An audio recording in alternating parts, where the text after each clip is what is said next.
And you have a good one, sir. Thank you. TGIF Warriors, we made it. So this is going to be the week that was, and what a week, and a look ahead for next week. Start to make your battle plan for next week today and over the weekend. So the title of this one was the key reversal, 2-week reversal in Canada. I talked about selling it Monday when I was on with you guys, so we ended up having a real negative week. All right. We also are closing under the 2-week off number, which was 138.36. And, this is a big trade. I thought we were going to break down here. I was wrong a time or two, but back in the trade. Also talked about the long side of Aussie. We're getting a 2-week reversal here. Another nice looking candle. And when you think about it, these really mean risk on, even though right now we're lower in the market. So um, let's just briefly cover euros. So really done nothing wrong, a little lower from the week. The only thing is we weren't able to break out over this weekly channel. You see this channel line, we poked above it. I still believe that the path of least resistance is still higher in Euro USD. I think we'll hold this 108.70 level. Maybe we'll just start off higher and go. We have a confirmed high here. I think this is the beginning of a bull market. If there are opportunities to buy it at 850, I would do it with stops under the low. Looking longer term for a 120 euro. Cable finally started to come back a little deeper than I thought. I thought we were going to hold the 27.5 level. We went a little deeper, but started to diverge, and I wouldn't be short cable. My preferred long between the two of them is euro. Much more constructive chart. Almost looks like we're flagging here. Aussie, if we get a little risk off, I'd be a buyer on break. So we were long and talked about entering at 64.5 before it happened. Late last week, I thought we'd get a third drive. Third drive came with the flush that we had overseas with the VIX unwinding and the big crash in Japan with the unwind of the carry trade. So I would use retracements to buy. I'd hold this core position, at least part of it. Here you're up about 120 pips. You could take a piece off, but look to be a buyer if there's any risk off, which is, still possible. And I'm going to get to what I think might happen over the next couple of months. Uh, Looking at the end, it continues to look weak to me. I mean, this isn't any trip to Hollywood, this retracement. I don't think we have completely unwound. The carry trade still looks weak to me. Are we going to correct? Well, if we get over 48, then there's a chance that maybe we get all the way back to the breakdown. It's really not a trade for me right now. I have much more conviction in Canada. I don't have to be right about every currency. So, I didn't like it at 160, and viewers remember it because you said, well, Dale, we've rallied from 160. Well, 160 looks pretty good now. So back to the CAD, if you don't have anything on, perhaps we'll hold this support level. This is pretty important support. If not, we'll get this continuation move. But I would use any rallies back towards 38, 38.10, all the way up to 38.70. If that happens, say for example, there's a geo event over the weekend, like escalation coming from Hezbollah or something that Putin may do in response to what Ukraine's incursions. That's always a possibility over a weekend. That's why I said, I would never go home short crude because your account could disappear over an event. So commodity currencies in general. So Norway's a big commodity currency. To me, that looks like a top, and I'd sell rallies there. One of the reasons Norway's a big investor in U.S. equities, and I talked to a friend of mine, trader friend of mine, Julian Brigden, who I've interviewed, and he was talking about getting short USD-SEK, so the Swedish krona, based on the same idea that as they begin to divest from U.S. equities, even though I think there's could be one more run, there'll be repatriation. So the SEK, I said, up around 1060, 1070 would be a good sale.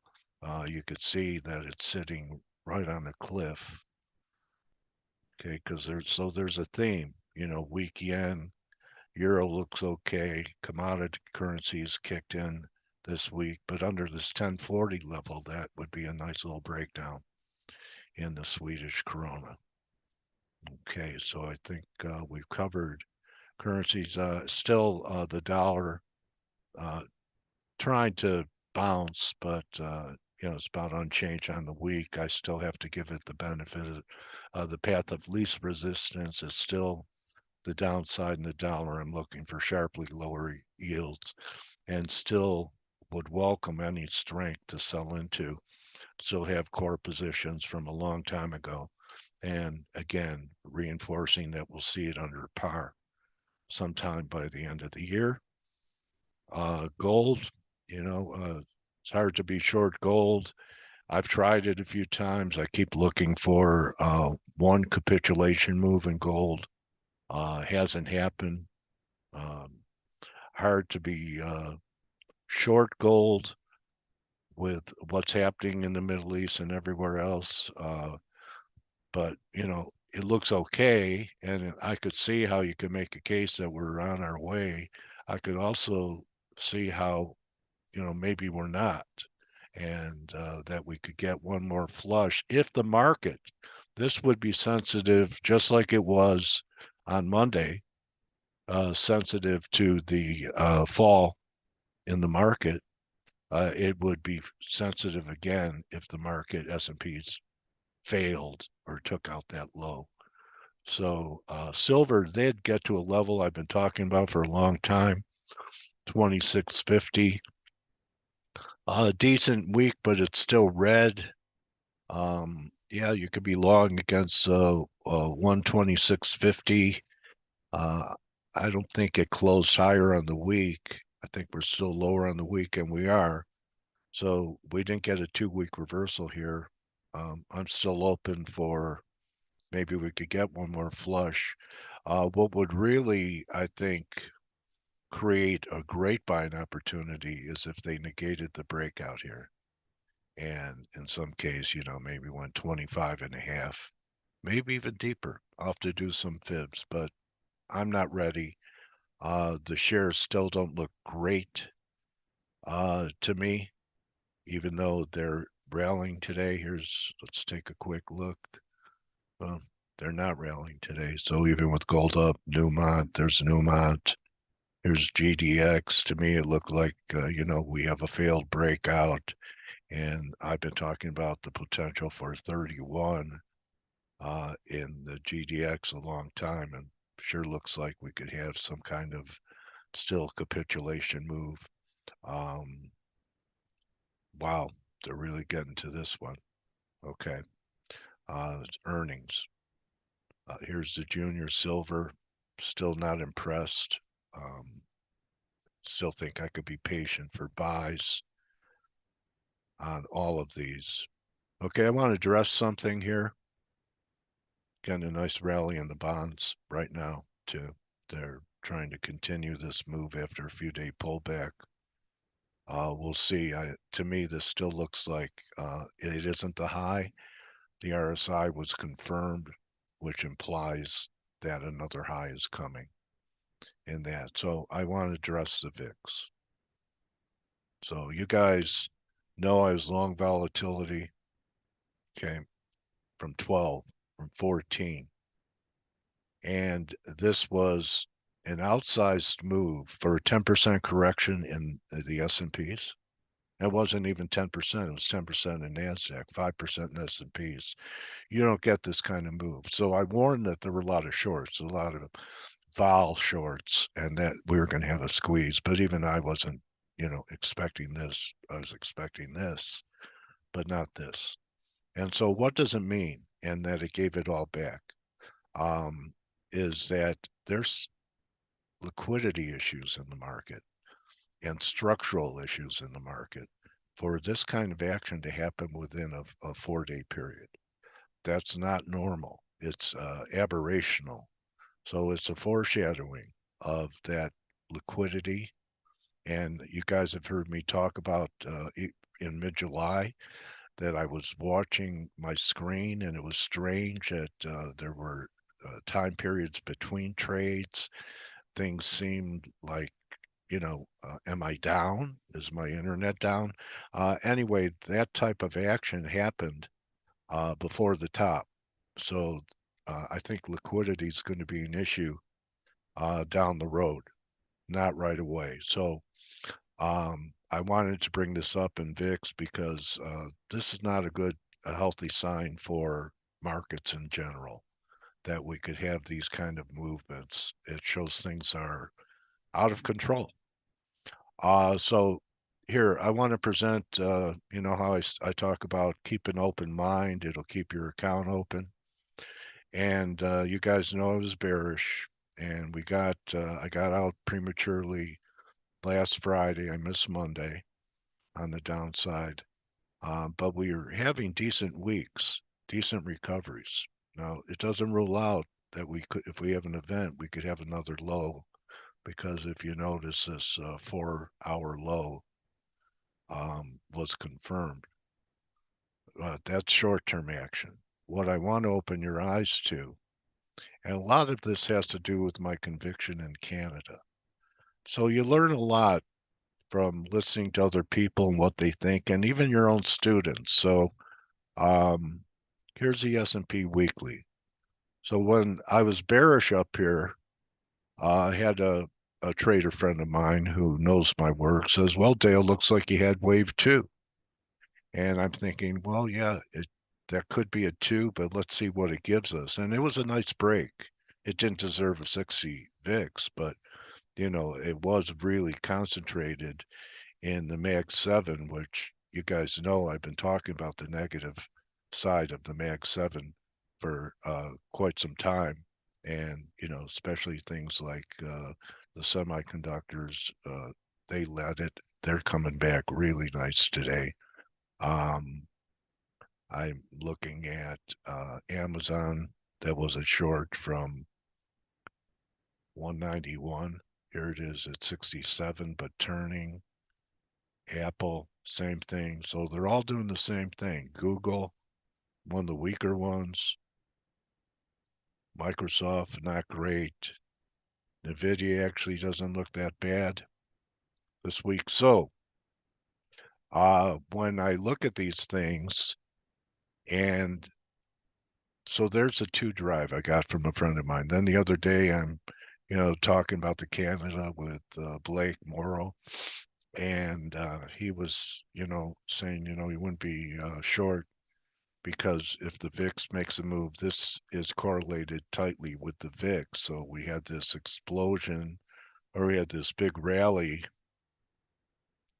in Canada, really way underperformed the VIX, but trades loosely with it. It's a risk-off currency when it's going up, and that's why we had it here, okay? Even though we diverged on multiple time frames, okay? So if I'm bearish and I'm looking for big levels, initially 36 to be taken out, it's going to take you to 33 to 32. So anyway, gave you some spots to consider sales. But then under 32, you have to look at the weekly, and that's the monthly, and that I'm looking for mid 120s. So that's here. That's a big trade. And if this is the anti-VIX trade, this would be risk positive. So if I'm right and I have a lot of conviction about USDCAD and the correlation holds up, at least for a while, that's going to mean that there is a possibility that we can get this counter trend move out of the way and rally one more time for a wave 3 for a third drive in a month or two. And what's going to be interesting is these two readings. Look at the RSI reading up here. That's tremendous momentum at 80. And then we had the April sell-off. And then we had the rally to new highs, which were substantially higher than the April highs. And look, RSI did not make a new high. But if you've been following my teachings, ideally, your best shorts on a top pick is when the RSI is under 70. So that's one of the conditions I'll be looking for should this narrative play out and we have one more blow off to the upside, maybe near what a lot of people are talking about, this formation here from the low in the fall of 22, October 22, and then the breakout at 48 measured 61. So perhaps we're at 61 for wave 3 going into the fall. And that's what I want you to, and if you didn't hear Peter Brand's interview yesterday, you have to, because it made an impression on me. And Peter talks about you have to consider both sides of the trade. Open your mind to the bull and the bear case. Otherwise, you end up being stubborn with your narrative, and that's happened to me before. But I really embrace W.D. Gann saying, if you don't learn how to change your mind, you won't have any change left.